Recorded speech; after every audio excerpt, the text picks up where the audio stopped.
the NFL podcast. Can't do any TikTok dances.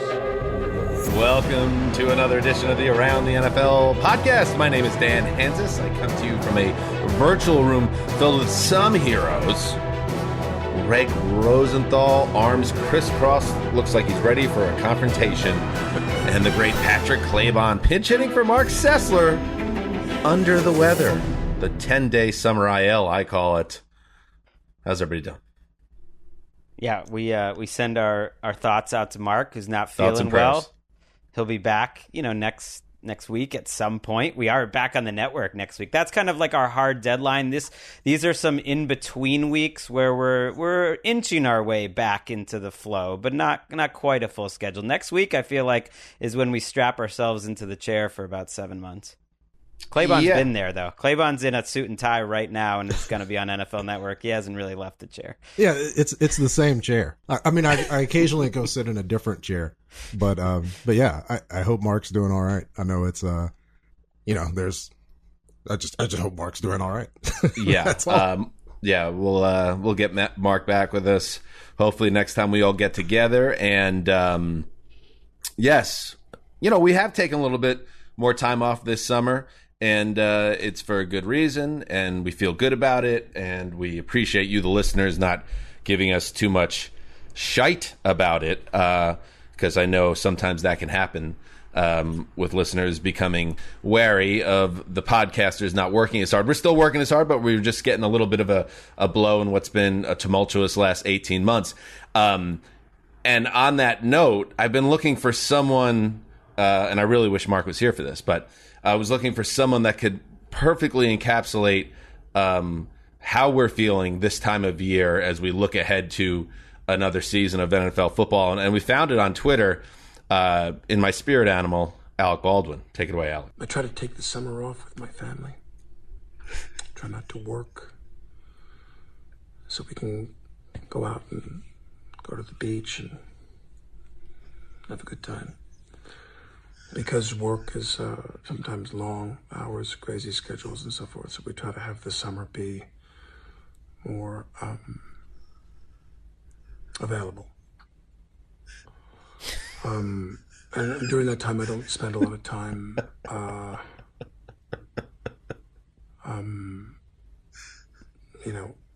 dogging every news story.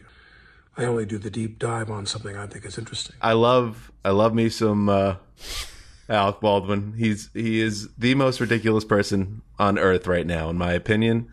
And I like to spend the summer with my family. Those are my thoughts. Yeah, I mean, shout out to Alec Baldwin for having a family that he likes to spend time with. I do think, right, it's applicable to guys who work really hard on a football podcast to take some time off away from a thing and caring about a game. I don't know how it applies to an actor, like recognizing things that are happening on the planet. But yeah, the best part of that dispatch was after he does that long run up explaining why he's staying off social media while he's on social media. He then says, but I do want to talk about this big story on Cobalt that's out there right now, and I'm sure you might know about that, because in the world of Alec Baldwin, everyone that's watching Alec Baldwin has the same taste in New York Times think pieces and reporting as Alec Baldwin. It's a perfect cycle of Baldwin, and I'm here for it. I just want to say. It has been a crazy last 18 months, but we're not, even if next year is a pretty smooth 12 months, we're not going back to the old schedule.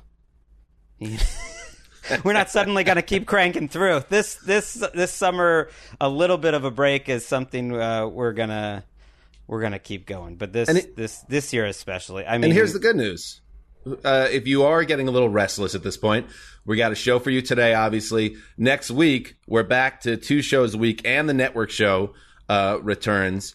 And then once we get to training camp, it's full go, and there are no reverse gears in this tank. It's 3 shows a week leading up to the season, 4 shows a week once week 1 kicks off, and we have the Thursday night football mini pod. So we have you covered. Thank you for standing with us. Big show coming up today. The Superstar Club. Claybon, you come in to pinch hit like Shohei Ohtani in the biggest of all spots, and you just walk into the Superstar Club episode of the Around the NFL podcast. Pinch yourself, buddy. I'm just going to try to bring a fair amount of analysis and perhaps criticism of the club and its entrance and the decision that goes in to both of those things, because it's an institution, Dan. It is something that should be criticized, that should be held high as one of the preeminent off-season pieces that .com has to offer. Checks in the mail, Patrick. Yes, that's coming up, and I think I've been doing it for like 5 years now. So it is something of a tradition on the site, and I look forward to asking you guys how you feel about my decisions this year. And yes, I do want that constructive criticism. It might even lead to a copy change. I'm not. You haven't filed yet. Okay. I have filed the rough copy to Ali Banpari and the original content gang, but doesn't mean there can't be changes if I'm very wrong about something. But before we get to that, let's get caught up on the news. It's the teenager, Bukayo Saka, one of the youngest players ever to play in the European Championship. He's got to score here to keep England alive. And he doesn't! No! And Italy are champions of Europe! They do it in a shootout. They did it the hard way.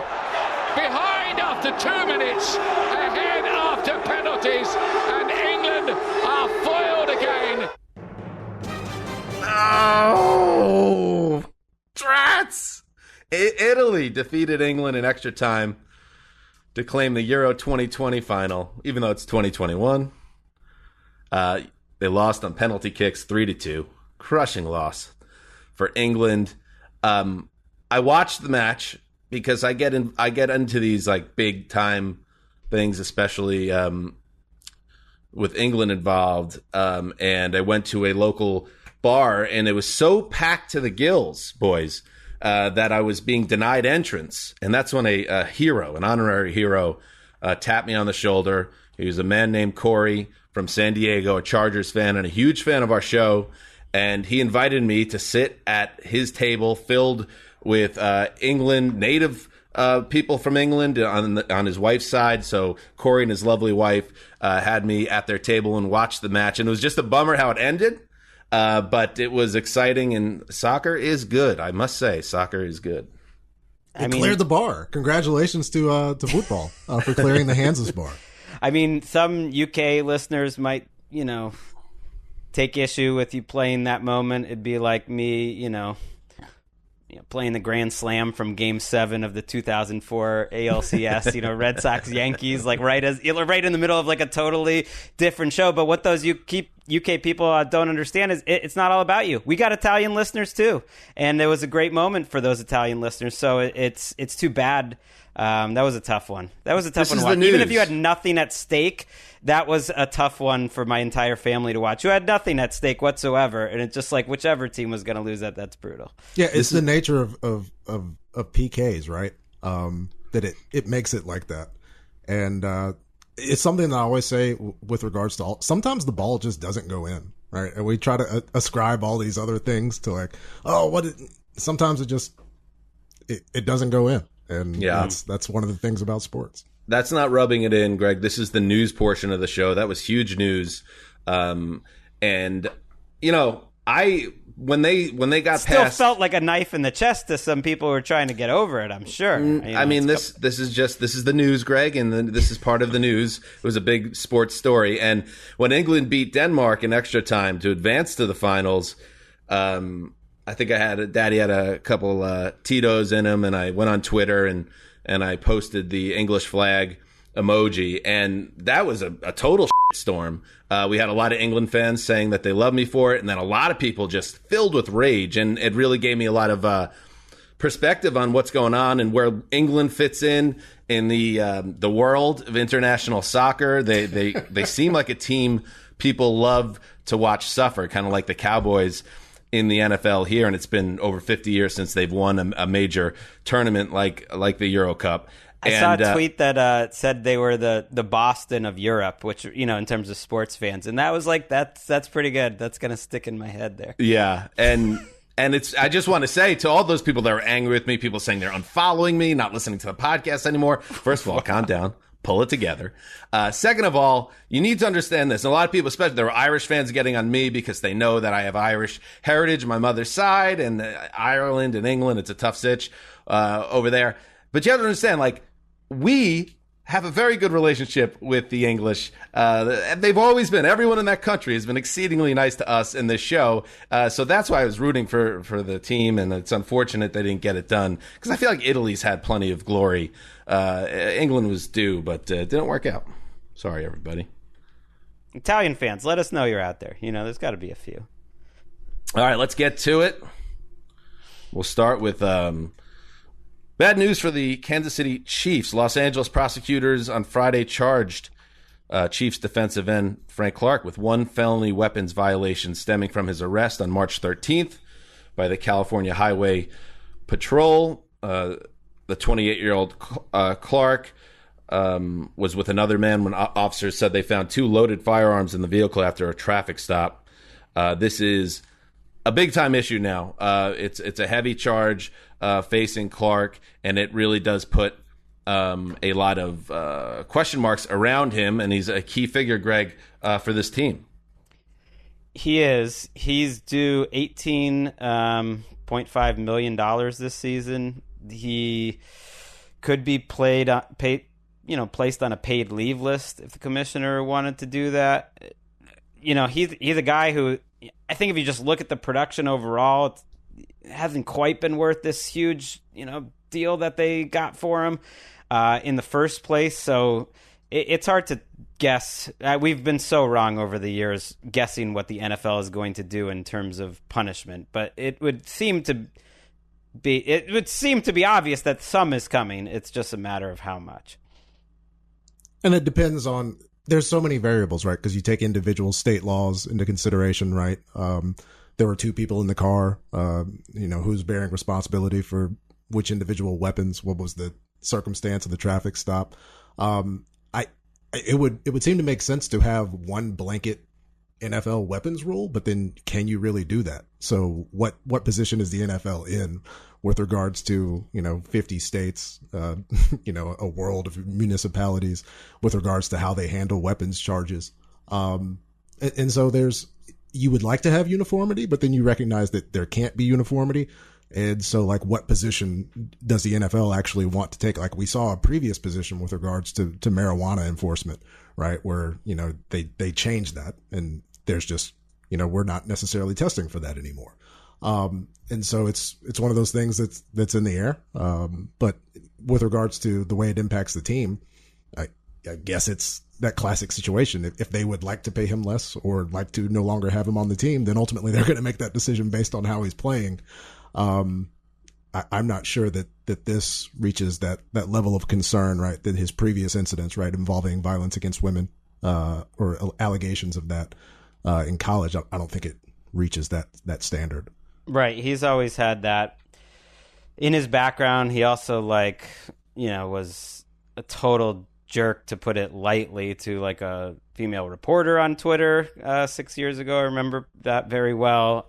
So it does make you wonder about how the Chiefs view him. But then you look at their depth chart and you think the NFL is a cynical place where it's a sliding scale for how these legal things play out. You only have to look at Tyreek Hill's contract to know that. And you look at their defensive end position without Frank Clark, and I would say it'd be the worst in the entire NFL.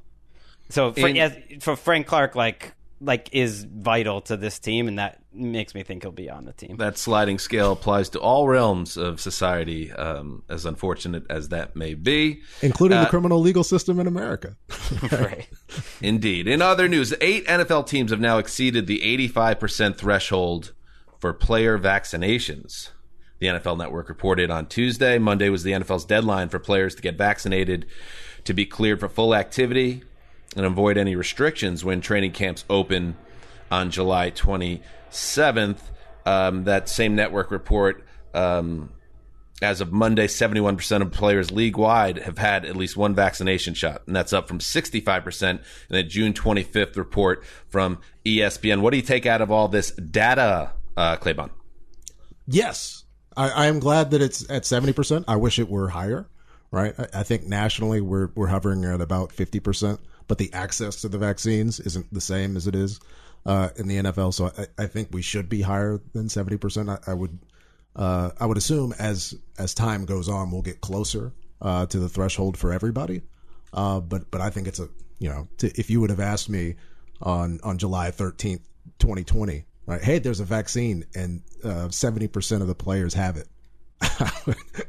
I would be in a much that would have been some really good news a year ago. So I have to celebrate it, but it could be better. Even a month ago, because Tom Pelissero, who's turned into the Woodward and Bernstein in terms of vaccination rate percentages, like pinch me. Claybon noticed like the second it got he's got an alarm and alert every time it goes over a new percentage. It got to 69. That was a big deal. Now it's people over like 70. That number.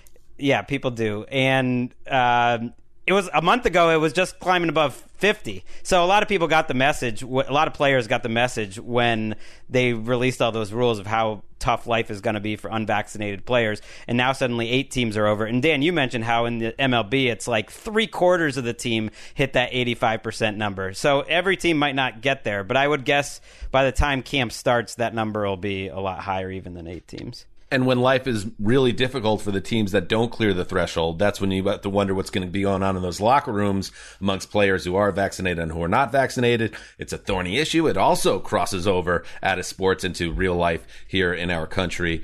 We'll keep an eye on it as we move forward. In other news, the Washington football team will continue to be known as the Washington football team through the 2021 season.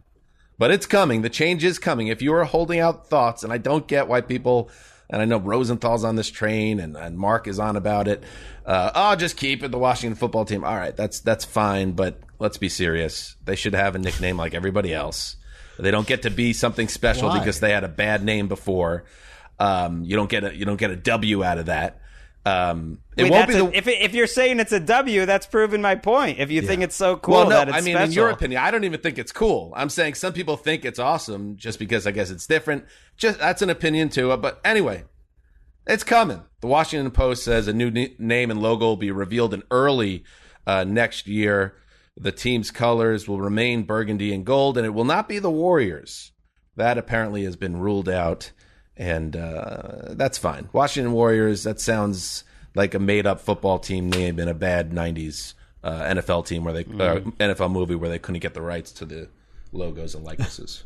Wait, are we 100% sure that they can't just keep the football team? Why do you say that?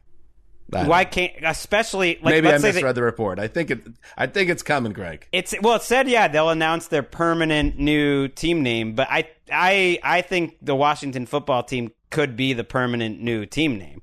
And I think the results of this year could be a factor too. Like if again, I said this going into last year, it's going to be tough to change if they sort of have a magical surprise, like make the playoffs type of deal. And it's like, ooh, look what happened. They did make the playoffs. Now, if they go a step further, let's say they get to the NFC Championship or get to the Super Bowl, I think that would help them keep it. And I think it could stay. Why wouldn't that be an option? Yeah, it's unanimous other than Dan, I think, at this point. Then it's not unanimous. I've maintained it since like week 3 last season. It grew and it stuck. They had Ron Rivera went through his medical tribulations. Alex Smith had an incredible comeback. They made the playoffs. They had some great moments. They'll do that again. I think it's going to be tough, right? This defense I think is it's going to good. be tough. People are going to get attached. Plus, it does that whole thing on like Pro Football Reference where for 2 years, like the team, it goes from one bad team name, then another, and then another. It's like, that's confusing. What is this, like the 1940s and the Boston Braves changing their name around? It's like, let's get over it. Let's just stick with this. Dan, what is it? What about the name doesn't meet the qualifications for you? It's not a name. What do you mean? What about the name? You're not the Washington football team? Yeah, it's the name. That's the name. I mean, the Washington football team. That's ridiculous. Why? Because it's not a name. It's a placeholder. Soccer teams have names like that all the time. And I understand why everybody's. Club. I guess it's like cool to say like this is the way they should be because that's a hot take, I guess. But now I feel like it's been an avalanche of people saying that, and I still don't understand. No one has yet explained to me why that's actually cool. They just say it's cool. Why is it something that it should be? Is there because it's historically? Different. You know, what am I missing? That's something special. That they're the Washington football team. It's unique. It's different. They're the Washington football team. They had a legacy and a heritage that was tied to a racial slur that needed to be changed. And in that process, they came upon the Washington football team. And Alex Smith came back from a broken leg. They had all these things happen. Can we calm down about like the 2020 Washington football season being like this season we'll remember forever? That's simply not the case. If it's the first year of their name, I'll remember it forever. Yeah. This is an organization that has whatever Bring it on. I could fight all day about this one. Whatever the opposite of like, you know, a great tradition is. You know, I know they won some games, but you know, going back even just a month ago, it's continued. The first ownership, you know, George Preston Marshall, to this current ownership who just, you know, got punished by the league. A lot of bad. So I do think the Washington football team, like the name, it helps wash, you know, it's like a new beginning. But did you happen to catch the news item last week about the Washington football team? And that's what I just said. Well, that's true. That did happen. That happened when they were. That was the old. How about a new cleansing? Like at what point do we cleanse every time there's a bad story in the news? Like what?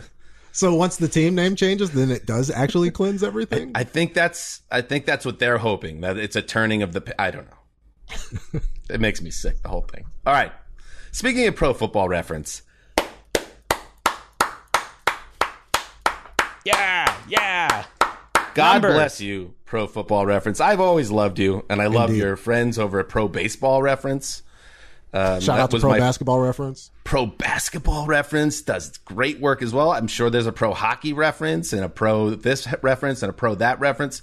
But for me, Pro Football Reference is a Bible if you cover this sport or just, you know, love the sport because it has a detailed history and incredible statistical breakdowns and all sorts of history connected to our league. And with that in mind, did you know that the NFL only sanctioned the sack as an official statistic in 1982? That always seems so strange to me. 1982. Like I was going to make a Sessler age joke, but he's not here. I was going to say he was graduating college that year, but he's not here to get upset about it. But I said it anyway. Anyway, 1982, which is crazy because NFL has been played for over 100 years. And even crazier, the NFL has the ability, if they so desire, to go back much further than 1982 and actually figure out the accurate statistics for sack, which is one of the most popular stats there is, and maybe the most popular stat there is on the defensive side of the ball. So what Pro Football Reference did is they went back to 1960 and came up now with their own unofficial totals for sacks. And guess what? Michael Strahan. You don't got the record no more, Mikey. That bastardized record. The one that you took from New York Jets star Mark Gastineau.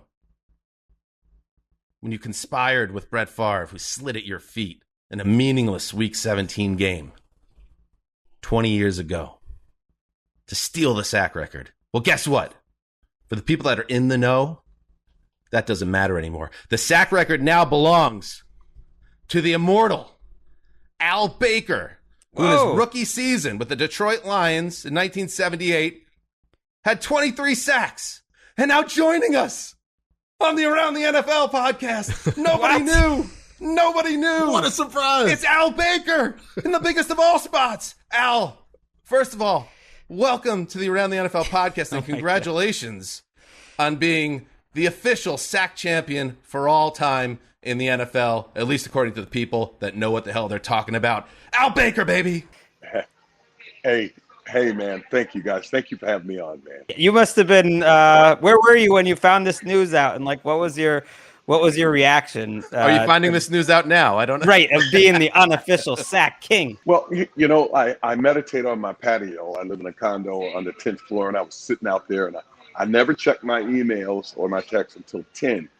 For some reason today, I saw a 310 number, and I thought it was a guy. I'm doing a script. I'm writing a script for a legal drama series that during COVID, one of those things we all do. During COVID, I was creating a script. So I thought this was the guy that I've been working with because he's in Los Angeles. I opened it up and I thought, okay, all right. And then for some reason, and I'm not kidding you, without any prompting, tears just started running down my eyes. Wow. And my wife was inside. I opened up the patio doors, and my wife, first thing she said was, "What's wrong?" And I said, "Nothing's wrong." And I said, "Come look at this." And, we hugged, and then I lost about an hour and a half, 2 hours. It just, my daughter called. It was really emotional for my family. I guess at 6'8", 290 pounds, that doesn't sound really tough, but we were all crying like little girls. Somebody tells you you're the sack leader, and what do? You start crying. And I guess it's because none of us have really sat around like some players and we want this and we want that. We hadn't thought about it for at least, I'm not kidding you, 20 years. It's been 20 years. If nobody says anything after 10 years, getting elected a couple times, an honorable mention to the Hall of Fame, you just assume and you say to yourself, move on, and that's what I did. I just went on with my life. The only conversations that I would have was when people would come up to me and they'd talk about Michael Strahan's 22nd and a half sack. That was a problem for me, the way that went down. That was a problem. Preach. Because Michael had a great year, and to see that, it had nothing to do with my 23. It just had to do with, well, why does he need to do that? Now it's tainted, in my opinion, and that bothered me. Did you, you did it as a rookie, NFL Defensive Rookie of the Year. How disappointing was it that the sacks were not even tabulated until 4 years into your career? Because in addition to it costing you some level of notoriety and maybe even the Hall of Fame, financially, I'm sure it had an impact as well, because guys that sack quarterbacks get paid in the league, and it wasn't recognized the way it is now. So you kind of missed the boat there. So in a lot of ways, I'm so happy to hear, first of all, how happy you are about it. But also, do you look back with some regret about the way this all played out with the stats, just the timing of it all? Yeah, you know what? I believe in being honest. And I think at that point at 20, think about it, 20 years old, and all of a sudden all this is going on. I am so relieved that I didn't get the kind of money that these guys got then, because I was an idiot, like all other 20-year-olds. Every time you think about a young man at the age of 20 or 21 in the NFL getting in trouble, that's a baby. You're a baby. And if you remember the song, you guys are too young. There was a song by David Bowie called Fame. I am just blessed to be able to say to you guys, I survived being famous. That's the thing that I'm most proud of. I've been there. I've done that. I've seen what it does to some people. And just for an example, I saw a player maybe about 5 years ago. His roster bonus was more than I made in my entire 13 years. A defensive lineman. Now, I don't want to mention his name because at the time he was at the peak and he deserved a new contract, but he's been hurt ever since. If that were me when I was 20, I might have bought myself a rocket ship. Who knows? I was just that goofy. You're a baby. You just got out of college. You don't know how do you figure out who your friends are? How do you figure out, when your family's calling you and asking for money? I mean, these are the real things that happen because people figure then you're rich. And I got to tell you guys, my rookie contract was $25,000 and a $25,000 bonus. It was $27,500, $30,000, $32,000, and $40,000. And that was a problem because I signed it and the Lions were not going to extend it or change it. The only thing I could do was make them trade me.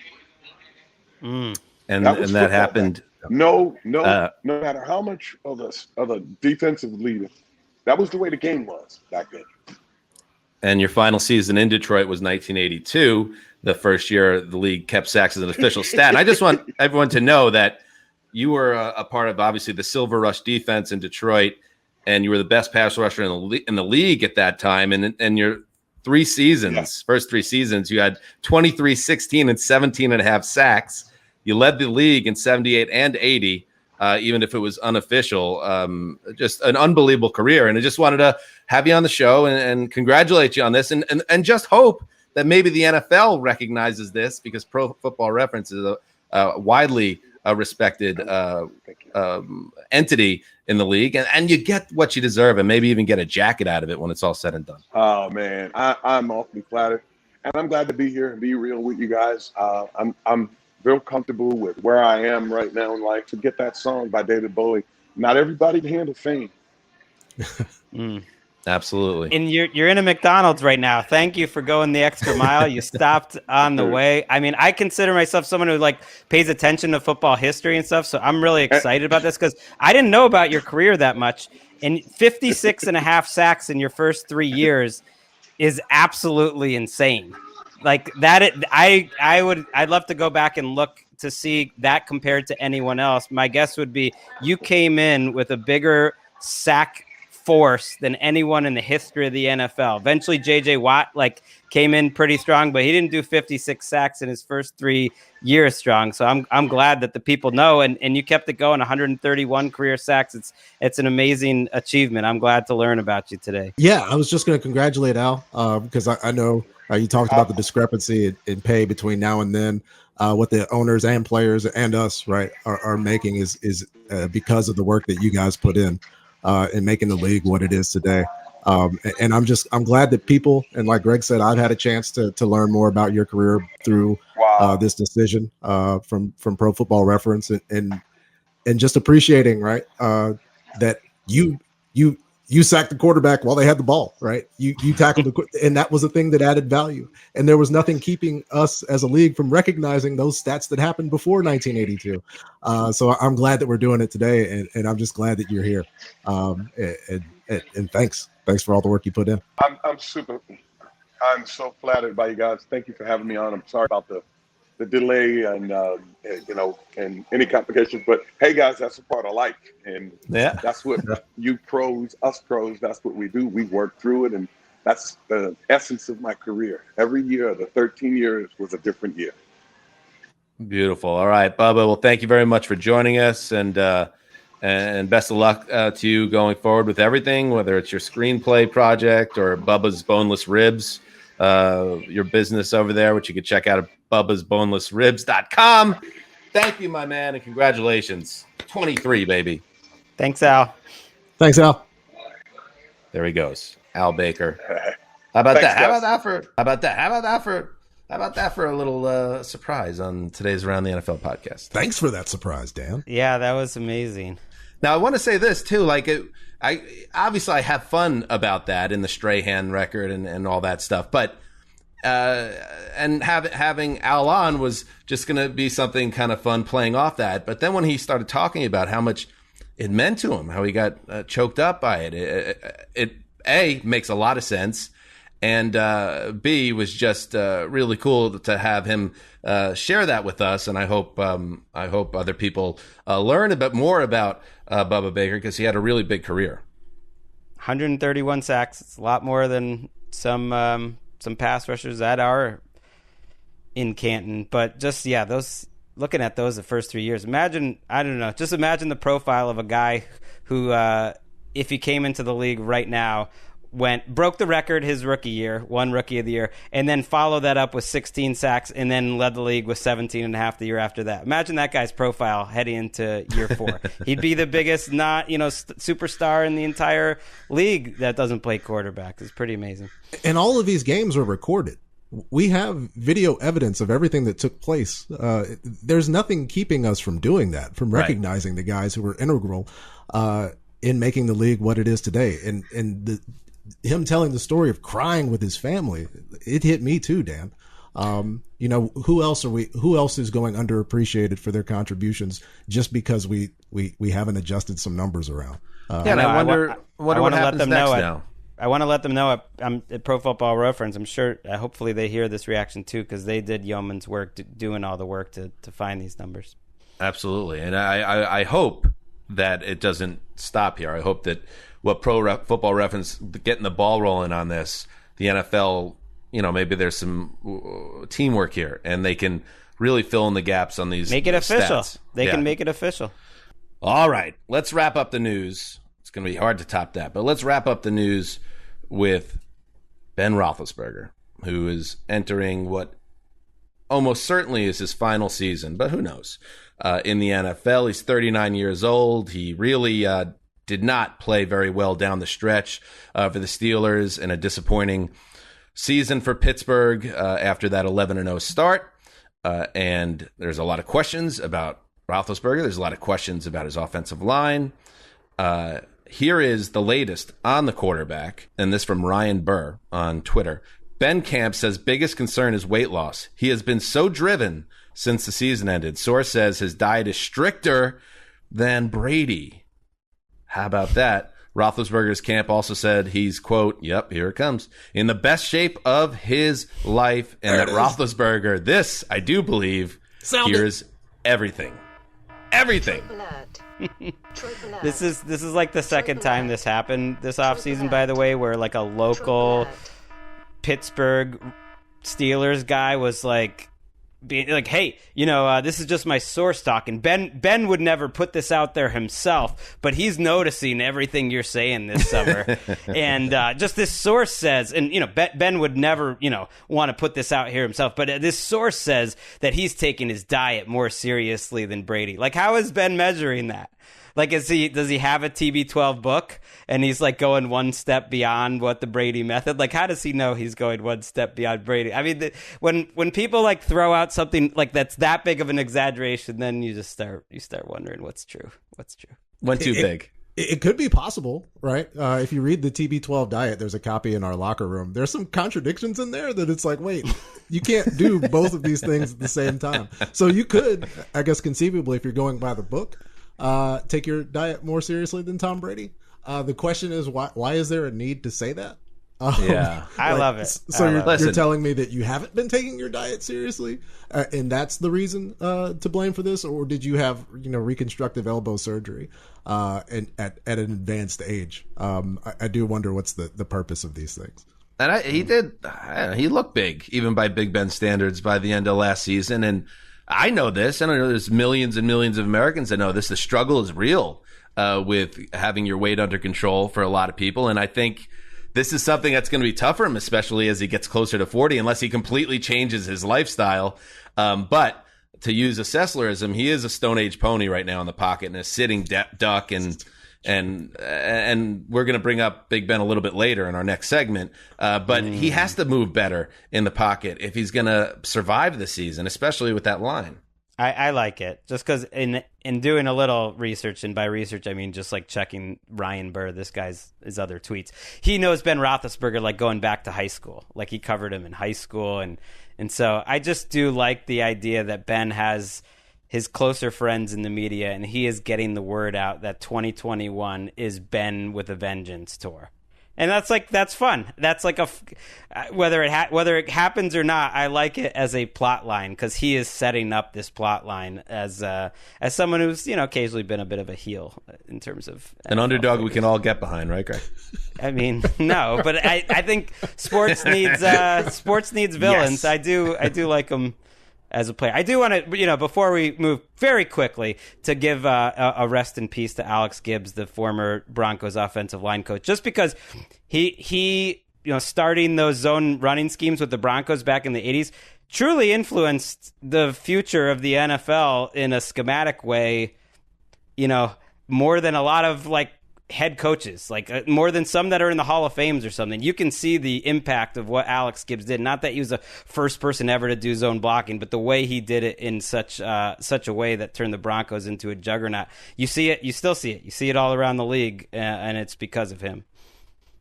Yeah, any innovation, right, that opens up opportunity for players who don't traditionally get it. The way that we evaluate linemen and look, you can definitely see a shift and a change, and it doesn't detract from the other ways that people have had blocking schemes, but it only adds. And so anytime somebody contributes that to a game, especially this game, shout out to them. Rest in peace. Rest in peace. And by the way, finally, give it a rest to the Hillsborough River down there in Tampa. I mean, the Super Bowl trophy, the Lombardi trophy gets tossed by Tom Brady and almost kills somebody. Now the Stanley Cup, because the Lightning won the Stanley Cup Finals. Good for them. They're back-to-back champs over there in the NHL. They take their big trophy out on that river, and they dent the damn thing by throwing it around and roughhousing with the most coveted trophy in the sport. I just want everybody to just, don't want to be the fun police here, but let's just take it easy, and with the roughhousing, let's calm down, boys. I remember when the Stanley Cup came to Wilbraham, Massachusetts, my hometown. Billy Guerin of the New Jersey Devils, and it was like the biggest thing that ever happened to the town of Wilbraham. That the Stanley Cup. It is the best trophy. This is Damashek always said this, and I agree with him, even though I'm not a quarter or a tenth of the hockey fan that Damashek is, a 100th of the hockey fan. It is, I think, the best trophy, right? Oh, yeah. I like the Lombardi trophy, but it does not hold a candle to Lord Stanley's Cup. I'm with you. Patrick's got a take. I don't have a take. Take it down, Clayton. Take what down? The Stanley Cup? What about the Waterford Crystal College football trophy? I do miss the Crystal football. Why'd they get rid of that? That was kind of, speaking of unique. Branding, right? They wanted to brand this new thing that they were doing and sell it more effectively, so they changed the trophy. Speaking of that, speaking of my Irish heritage, when I was 16, back in 96, we went on a family pilgrimage to the motherland, and it involved a lot of driving around on a bus and visiting castles, and driving through green rolling hills under an overcast sky. That was my Ireland journey as a teenager. But we stopped at the factory where they made that trophy, and the woman who gave us the tour said, "This is the Super Bowl trophy." And I was like, "It's not the Super Bowl trophy. You're mistaken, lady." And she said, "No, you're mistaken. It's the Super Bowl trophy." And I said, "I'm 16, but I'm right, and you're wrong." I didn't say that. But I remember thinking to myself, I didn't even know that was the college trophy at that point. And then maybe like a year or two later, I saw it at the end of a game. It's like, oh, she just doesn't know anything. Okay. It was an early introduction to like that facts can be debatable, that you can talk to someone who just won't recognize a fact, even if it's true. I try to tell her. All right. That's what's happening in the news. All right. Without further ado, yes, the Superstar Club. It's back. You can read all about it later this week on NFL.com/Hanzus. It is my club that features only the best and brightest. And because it's just more fun, I focus on quarterbacks and skill players on offense. There are places on the internet where you can go and dive deep and find out who the superstar trench monsters are, who's in the secondary, linebackers, and I respect all that. But I just, to keep things focused and have some fun, I stayed on the offensive side of the ball with skill players, and I have 27 names this year, boys, that span QB, running back, wide receiver, tight end. And the most important element of this, the Superstar Club, is it's a zero-sum game. What does that mean, Patrick, to you? You're either in or you're out. There's not no, quite. Greg, there's no medium. What does it mean? Well, I mean, one goes in, one comes out. That number right, 27, I guess, is, if someone's coming in, someone's got to get booted. Right. And that's really tough. And I struggle with it more than you would think. Like, I was up at 1:30 working on this piece yesterday, in fact, and I was like struggling with a certain wide receiver. I reached out to Greg earlier in the day to get his thoughts on it. And I was thinking to myself, why am I so invested in this? Well, it's because it's the Superstar Club, and I'm the bouncer, and I take it seriously. So, with that said, and speaking of trophies flying through the Hillsborough River. I bet you didn't know it was the Hillsborough River boys, did you? No. I actually did. I thought they were in the Bay, so I appreciate that.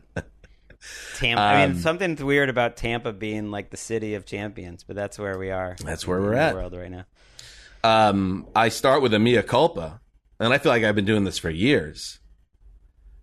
Tom Brady, welcome back. The first guy to ever leave the Superstar Club and return. I kicked out Tom Brady in this exercise following his 2018 season. And at that time, I reasoned that while he was still an impact player, he had just won the Super Bowl. A closer study, yes, he had just won the Super Bowl, but a closer study of his game. And Greg, you always hang your hat on that playoff run, which was fine. But they did win like 3-2 in the Super Bowl, so let's calm down about that. They did put up a 40-burger on the Chargers, and then he outgunned Mahomes in overtime, like mid-30s. Right, still a big-time quarterback, but his entire look at his season made me think, okay, this might be time to get out. He was 41. As a superstar, not as a top quarterback or even a star. And then the next season came around, and I felt great about it because that was his last season in New England, and his numbers, by his standards, flatlined a little bit. They were one and done in the playoffs, and I was like, all right, I've gotten so many things wrong with Tom Brady. This I got right. However, what has happened here is he goes to Tampa, of course, wins the Super Bowl, plays at an exceedingly high level, throws 50 touchdowns over the course of the regular season and playoffs, and he is undeniably a pro football superstar at 43 years old. The mind boggles. Now, zero-sum game. So Tom's back in. Out. Easy one to start. Drew Brees, retired. I love those. Those are gimmies. And the truth of the matter is, I got it wrong last year because I should have taken Drew Brees out ahead of his last season. I didn't do it, and that was a mistake. I like the analysis. I think it's important to have a critical window into what happened in the past. And perhaps, Dan, you were projecting a slight regression, which if we go back to the discussion at the time, that's what happened. And perhaps you could make the argument that it did happen. And then there was a shift in the other direction. You made the same mistake that Sean Payton did. You know, Sean Payton should have kicked Drew Brees to the curb last year and welcomed in Tom Brady. That's true. That's why Tom's throwing MF bombs. I think it was the Saints. I still think it was the Saints. He's talking. Real quick, a little housekeeping. My additions and subtractions last year. I put Lamar Jackson in off his MVP season. I took out Cam Newton. No regrets there on either front. I put in Dak Prescott. I took out Andrew Luck, who retired, of course. Running back, I put in Dalvin Cook. Took out Lev Bell. That one. Put in Derrick Henry. Took out Todd Gurley. That was easy. Wide receiver, I put in Tyreek Hill. I took out Antonio Brown. Feel good about that. I put in Amari Cooper. Took out Juju Smith-Schuster, which was a bad job by me putting him in the first place. But you got to take L's sometimes in this game. That was last year. Now, next, quarterback. Josh Allen, Buffalo Bills in. What else needs to be said? But I love this stat from PFF. He was 6th in the NFL last season with a 79.1% adjusted completion rate, and that's a massive jump from him. He was in the 30s amongst quarterbacks in 2019. So in one offseason, he essentially went from this hyper athletic hoss with a scatter shot arm to a complete package. It's one of the great year-to-year leaps in recent years, so it's an easy move to put him in the superstar club, but one that I would not have predicted this time last year. No, and I think him being able to back that up is one of the big stories of the year, because there's every reason to believe that they can and should, because almost more than any team other than the Bucs, they're all back.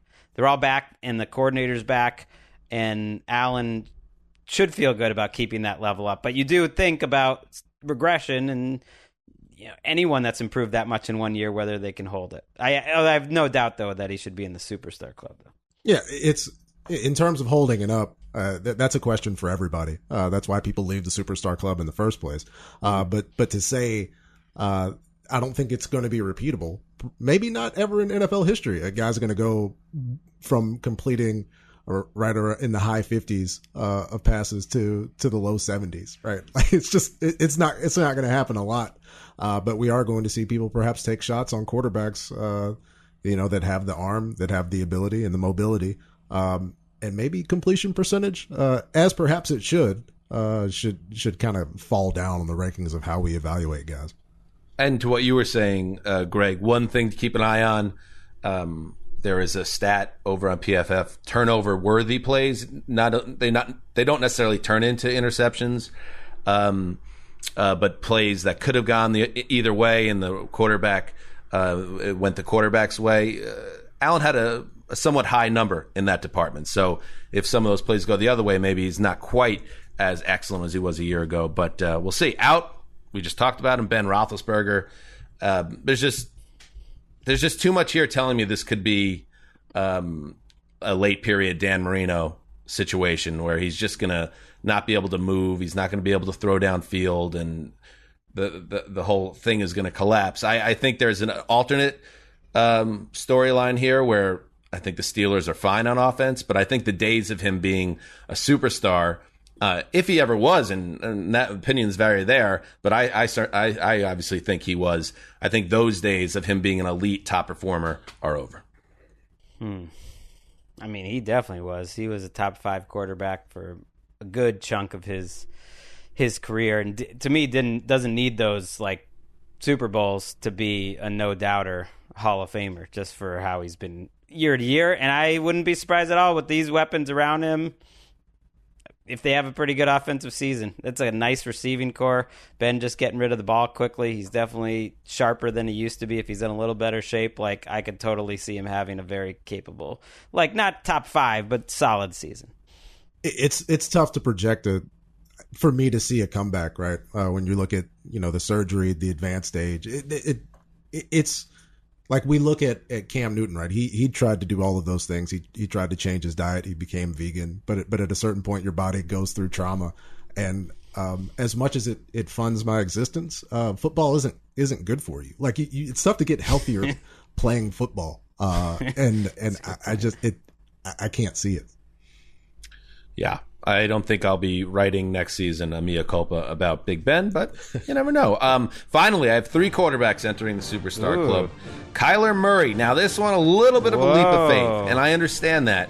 But I just want to say this. Last November 15th, Kyler Murray scrambled toward his own sideline near midfield and heaved up a prayer. It was answered by DeAndre Hopkins. It was quickly dubbed the Hail Murray.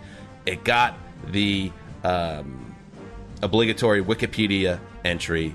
It was a truly special moment. And at that moment in time, the whole football world was buzzing about Kyler Murray taking this next step and being an MVP candidate. And the Cardinals, who were a flawed team, but were 5-3, and there was so much to be excited about. A couple weeks later, he hurts his shoulder. He's not the same guy with his legs or his arm the rest of the way. So it's a little bit of a leap of faith, but I think this year he's going to go nuts. And I don't know about the Cardinals because that's a tough division. And you can make the argument the fact that it's such a tough division will keep Murray from reaching an elevated level of play. But I think he's an absolute stone-cold MVP candidate. Whoa. And at the end of the season will be seen as a top 6 or 7 or even top 5 guy at his position. Fight me.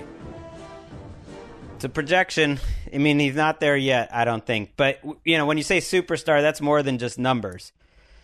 And he has that factor. I mean, he's the most, him and Lamar are the 2 best runners I've ever seen. And he improved significantly in year 2. So if he did that again, like he improved significantly as a runner, he improved significantly avoiding sacks. He was better as a passer. But is he a top 10 quarterback right now? To me, he's like on the edge of that. And so he will have to improve to live up to Daddy Zeus. Is that one of your nicknames? No, but I like projection. it. Daddy Zeus. I like Daddy Zeus. You were calling yourself Daddy earlier. I'm like, you're not my daddy, I was like, which daddy are you talking about? And that's not even factoring in the nickname that's really started to build a little bit of heat down in Tybee Island, Tugboat. I mean, that one's out there now too. I didn't know Clearly about that one. You feel I didn't good know about that Tugboat, one. right? Yeah, I wasn't. You like that one though, huh? None of these ever have anything to do with me, Greg. It's what connects with the people. That's what it's always been about. Would you have put forth Tugboat here in this circumstance if you did not like Tugboat? Right. Yeah, Is that a I would request for because Tugboat? I think I've was literally just, never I'm a heard another completist. human say the new old Blue Eyes other than you. So I do feel like you put that forward. Listen, the Triple G or whatever you call yourself. I like how you. That's fine. You like to put that out there. 60% G. Yeah, I named it. 60% G. I've owned that all along. But I am 60%. If That's the mine. old Zeuser, if the new old Blue Eyes, if Tugboat, if he throws out a name, all of a sudden it's like, oh my God, this guy is ridiculous. Listen, 60% G is pretty out there too, and I like that nickname. But I'm just saying, I own it. That I'm the one throwing it out there. I just want to also say I'm that yesterday at 3:15 p.m., Dan said it was my forever destiny - Tugboat in all caps. So he said it himself. I think it's pretty obvious. It's okay, Dan, for you to like Tugboat. Yeah. For you to push Tugboat forward. I'm not pushing it. The Tugboat only pulls, brother. You're pulling it.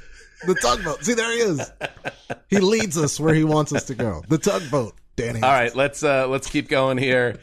This one, I'm taking another L here. Carson Wentz. I did put Carson Wentz in the Superstar Club. I thought this guy was awesome. I thought he was an awesome quarterback, and he was not awesome last year. In fact, he was quite bad. And even though I believe him to be a real bounce-back candidate in Indianapolis this year, if he is in the Superstar Club coming off the season where he was one of the worst quarterbacks in football, that would be devastating for our establishment. There's no way to remain in good standing. So I pushed my chips into the center of the table with Wentz last year, still believed in him. These things don't always work out, but I've righted a wrong, obviously. Oh, yeah. I mean, the amount of grief you're going to take from Brady when he shows up and being like, yo, you had Wentz in here last year, man? With his you Brady had Wentz bits. in here over me last year? Like, give me the entire corner of the club. I own it, or else I'm not coming in again for that sort of disrespect, going Wentz over me. Perhaps it was this particular venue that Brady was mentioning in his famed that's true MFer moment. He was talking about Dan Hans's Superstar Club. The final Tugboat in Troubled Waters. Tugboat in Troubled Waters. I like it. The updated QB membership: Allen, Brady, Lamar, Mahomes, Kyler, Dak, Rodgers, Ryan, Deshaun, Russell Wilson. I have a little close calls category. Matt Ryan, I did think very hard about whether it's time to say goodbye. One of the great pocket passers of his generation, but also not been quite the same guy since Kyle Shanahan left. But I just felt it was not the right time with Arthur Smith and this Kyle Pitts character entering the fray to bail on the guy. So he's getting one more year. Running back. Nick Chubb's in. Mark Sessler, I'll give him credit. He said next year you will have Nick Chubb in the Superstar Club, and now he is in the Superstar Club. Great PFF stat, leads the NFL over the past 2 seasons with 124 broken tackles on 488 carries. He's a truck machine, but he's not just a lumbering bruiser. He has a bunch of home run plays too. He's a badass. And out, and this one is controversial, boys. This one I really debated as well. Ezekiel Elliott, he gone. And I tried not to succumb to recency bias on this because as bad as his 2020 was, and it was bad, he wasn't explosive. He was putting the ball on the carpet. He was a mess. He's still just 25. He's still in a really good offense, even if the line isn't what it used to be. He clearly, if he shows up in great shape like we're hearing, is a candidate to have a big bounce back season. But you can't ignore that he hasn't quite been the same guy the last couple of years. So I did throw it to, I just said, let the people decide. I put it up there on Twitter late last night. Simple question, is Ezekiel Elliott a superstar? And guess what? Almost 4,300 votes cast so far, and 75.6% of the people say no. So that's where I went. The people decided. Do you guys agree with the people? Well, if it's him versus Chubb, then you made the right choice. I guess I got to look at the whole list because I do think this one statistically could come back to haunt you. He's been in the league, 5 years?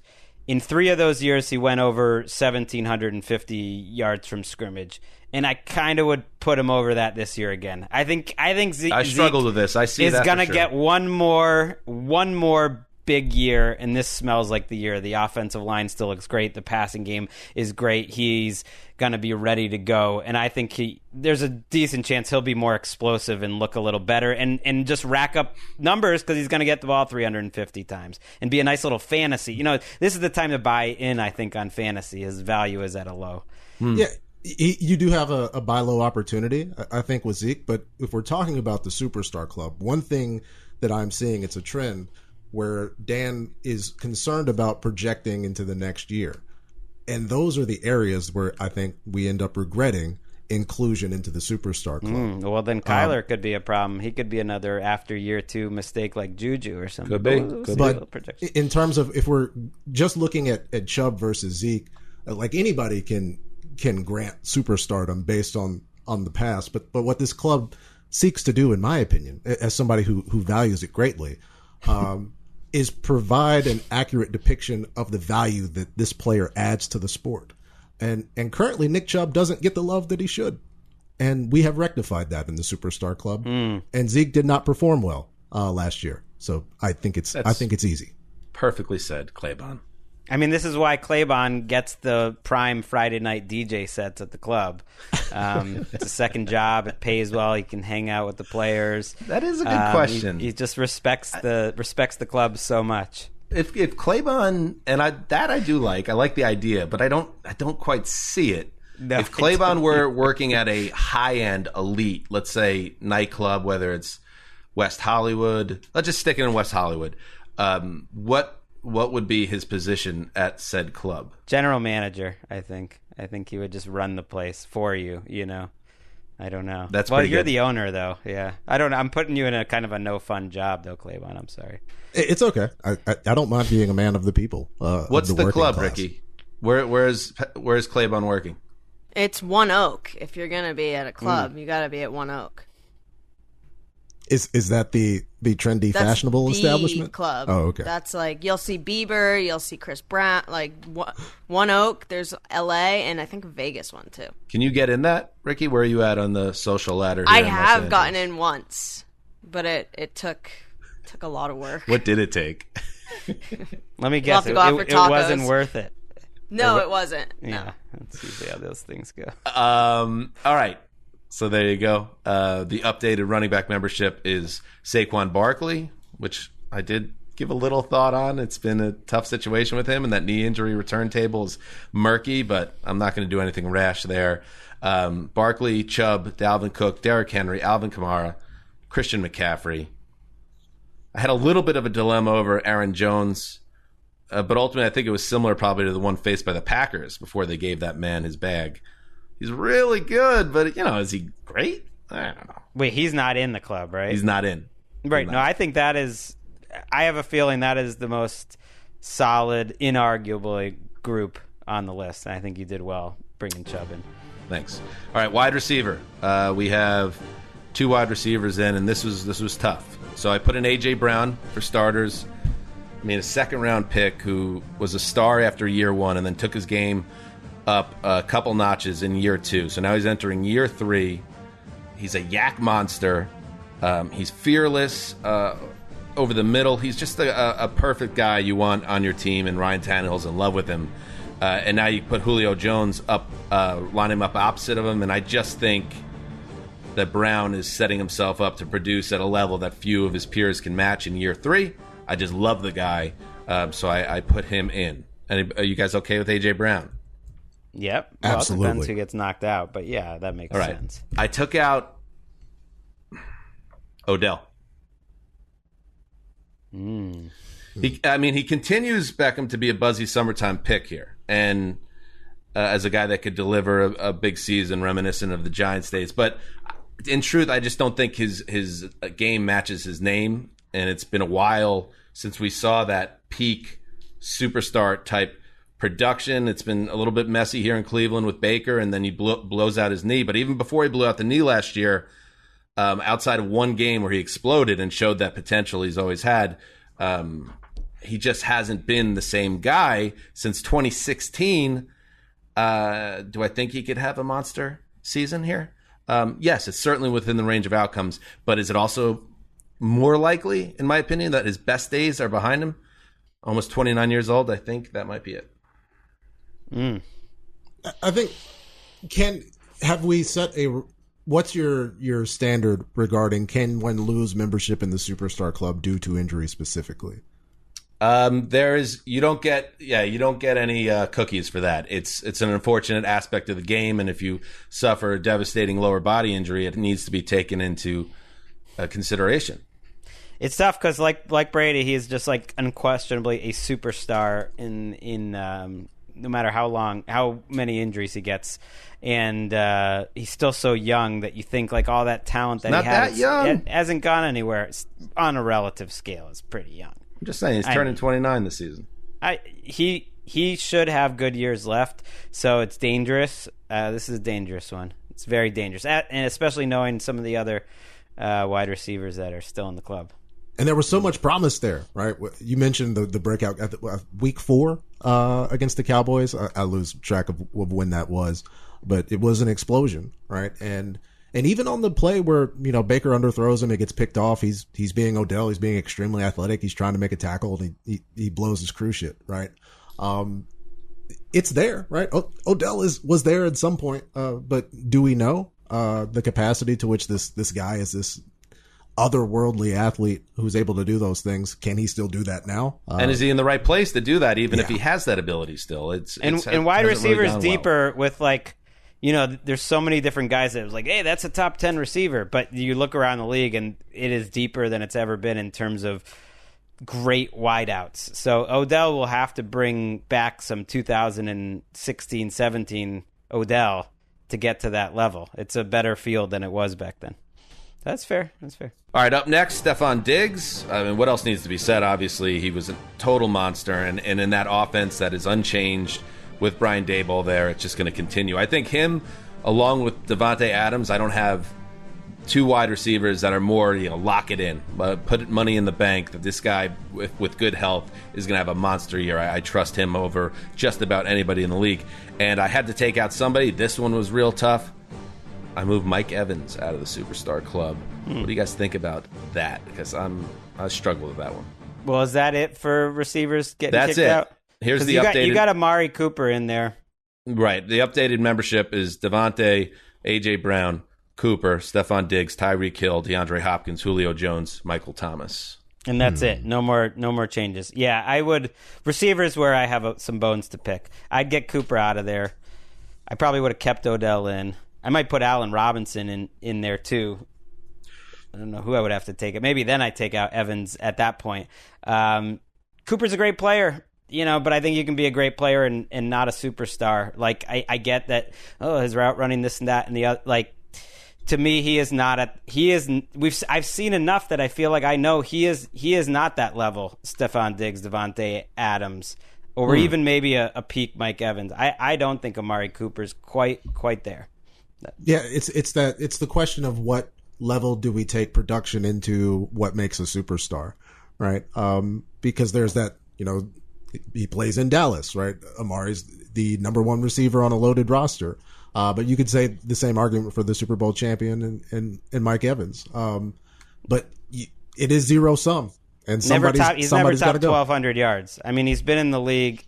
It's horrible to be picking on such a great player, and there are reasons for all of this, but he's been in the league for 7 years, and he hasn't topped 1,200 yards. It's like, I don't know. Did DJ Moore top 1,200 yards last year? He might have. You're making me think the copy might have to shift on this one. I struggle with that. Yeah, playing without Dak for most of last season, he still went for 92 for 11, 14. He's great. He's great at football, but this is an exclusive club. Yeah. Okay, and just so you know, I did struggle with this because we are enjoying an incredible boom at this position. You could make a case for, you mentioned Allen Robinson, Calvin Ridley. I thought about Justin Jefferson coming off that rookie year, DJ Metcalf. These are a lot of guys, and it makes me think: do I need to relax the zero sum rule and put more wide receivers in? I don't know. I can't decide. It's hard.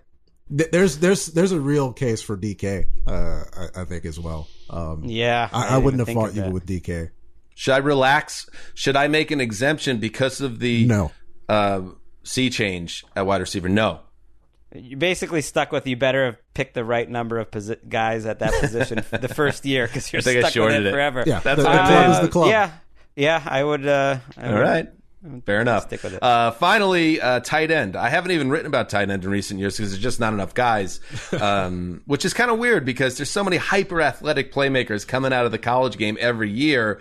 You would think there would be more guys. There would be like a Kyle Pitts coming into the league every year. And in some ways there is. There's always some tight end people are over the moon about, although Pitts, of course, a level of hype that we haven't seen really ever in my memory at tight end. But anyway, Darren Waller is a superstar for me now. He's set career highs across the board, and I know he's not the all-around player that Travis Kelce or George Kittle is, but I think there's just something to be said for a guy that plays tight end and can line up on the outside and beat cornerbacks down the field and make plays over the middle and be the security blanket that he was for Derek Carr. He was, if you look at his last 5 games last season, uncoverable. And he's a really nice success story, a guy that overcame personal problems and addiction to become, to me, a superstar at tight end. So it's a 3-man field. I took out Gronk, no disrespect to Gronk, but came out of retirement. Last season, he was very good, especially for somebody who hadn't played football in almost 2 years. But he's certainly not the game plan shredding force of nature he was in his younger years before all the injuries caught up to him. But there you go. It's a 3-man crew, Kelce, Kittle, Waller. You had to make that move. And that's even as someone who thinks Gronk's 2020 was a little underrated. I mean, he ended up playing more snaps than almost any tight end in the league coming off that back injury. If you count the playoffs, I think he was number 2 in snaps. Like he was on the field, he helped them, but he's not Darren Waller in terms of a difference maker right now. No way. Yeah, it's those 3 and everybody else. It's clear and obvious, including Gronk. And it's funny, like, you know how easy it is to get sucked up by things this time of year. It's like, should I just get fun, get cute, and put Kyle Pitts in and just ride the wave and just hope everyone that knows more than me about the college game is right that this guy is a, put him in Canton in 20 years type talent. But no, the superstar club, everything is earned. So go fill up the water cooler, kid. I mean, because your clientele is not just the I don't know. Is the public ever allowed into the superstar club? I guess not. Your clientele are the superstars. I think you would have some upset superstars, Justin Jefferson or some of these young players who aren't in, and they're like, what, you just gave it to a rookie? And we can't even get in. Or the ones that have really had to earn their spots are Nick Chubb's like, what, you just give this guy a free pass? So you might have some upset superstars. I won't do that. That's a good call. That's a good point. I didn't really consider it that way, but you're absolutely true. So the only thing, and thank you boys for this, the only thing that I'm really hung up on, I kind of think, and I'm leaning towards Jefferson, but Ridley, Robinson, and Metcalf all make sense too. Maybe Robinson. Putting one of those dudes in and taking out Cooper. Who would you, if I gave you those 4 players, Jefferson, Calvin Ridley, Allen Robinson, and DJ Metcalf, who would get in over Amari? I can only give, I can't take anybody else out. It just wouldn't make any sense. It would defeat the entire exercise. I only have room for 1. That is tough. Where do you go, Claybon? It's really hard. I would make the DK argument. He meets the external qualities of a superstar, and he's got all the production, the plays, the splash, the ability. I think I'm with Claybon. I think of those 3, it's DK. I think Robinson has the best resume and deserves it. But DK's got that je ne sais quoi, and he is a superstar. And Jefferson deserves it too, but at least DK's been in the league an extra year there and made that leap. I think DK would be my pick. The irony with Allen Robinson is the very reason what makes the case for him being a superstar, that he does it without good quarterback play, ultimately is keeping him out, because you imagine there's a better version of him potentially if he ever has a real quarterback, and maybe now he does with Justin Fields. But he kind of lives in this like football purgatory because of the Bears' middling ways in recent years. Right. So I really struggle with. I want to kind of give him some type of honor for putting up with all this madness and nonsense in Chicago, and maybe you throw him in the superstar club, and maybe he sees it just like Al Baker saw that, and he sits on his porch at his condo and looks out at the sea, and a tear goes down his cheek. Maybe, I don't know. I can't say whether or not that would happen, but ultimately, yes. Okay, if you guys both say Metcalf, he's going in, Cooper's coming out. I'm going to adjust the copy. He's got the sizzle. I mean, the Superstar Club is not all about production either. Jefferson's got a lot of sizzle, great personality. DK's got the sizzle. I'm sorry, Allen Robinson fans. All right, there you go. That's it, the 2021 Superstar Club. Also a superstar, Al Bubba Baker. How about that? Joining us. Surprise appearance. You should have seen Greg's face. Oh, my goodness. I was very, very surprised. It was awesome. Thank you. I don't know whether to call him Al or Bubba. I got to be completely honest, and this really does play into the whole conversation. I mean, if the sack was a stat that was kept back then, everyone knows he's a household name, and I would know whether he goes by Al or Bubba. But he predates me. That season was a couple years before I was born. You guys as well. So I'm glad that he's getting some pop out of this. And hopefully, if the football cognoscenti, I will say this, Ricky, jump in a second. If the football cognoscenti is paying attention to our podcast, there's some news in that little interview, and maybe Ricky, you could tell our own NFL desk about that, and Al can get some pop off this pod. That'd be nice too. Yeah, I think this is going to be great for him. He was so sweet. Hard guy not to root for. Right. Super nice dude. Okay, good stuff. Patrick, you are well. You said it all. Start there. Second of all, you came in on short notice. You're wearing a tie, which means you have real work to do right after this. So we thank you so much from pinch hitting, and you're the man. Thank you, bud. Thanks, Dan. Thanks, Patrick. Get well soon, Mark. Get well soon, Mark Sessler. Our schedule, we're off the rest of the week. We'll be back nearly full tilt starting next week. We'll have a show Monday. We'll have a show Thursday. And then the network show's back Friday. So hang tight. Thank you for riding with us all these years. And we're going to keep riding going forward like Bubba Baker, riding right through an offensive line and destroying everything in his path. Until Monday, heed the call.